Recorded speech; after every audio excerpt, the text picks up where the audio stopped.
Nasa pinakamagandang yugto ngayon ang kanilang relasyon, sina Janine at Jericho at ang kanyang boyfriend. Sa kabila ng sunod-sunod na proyekto ni Janine, naglalaan pa rin sila ng panahon para sa isa't isa. Patunay na balanse ang kanilang career at love life.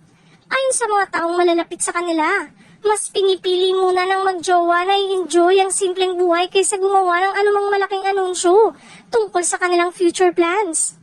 Madalas daw silang nakikitang magkasama sa mga road trip, weekend getaways, at mga quiet dinner date na malayo sa spotlight.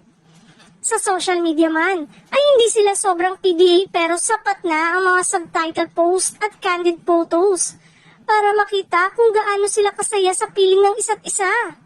Kwento pa ng isang source, very healthy yung relationship nila, walang pressure, walang pagmamadali. Gusto muna nilang sulitin ang bawat araw bilang magkasintahan. Para kay Janine, ang pagkakaroon ng isang taong nagbibigay sa kanya ng peace at suporta ay malaking bagay, lalo na sa demanding na mundo ng showbiz. Kaya naman, kahit marami ang curious sa susunod na kabanata ng kanilang love story, tila masaya sila sa kung nasaan sila ngayon. Masaya, steady at puno ng pagmamahalan.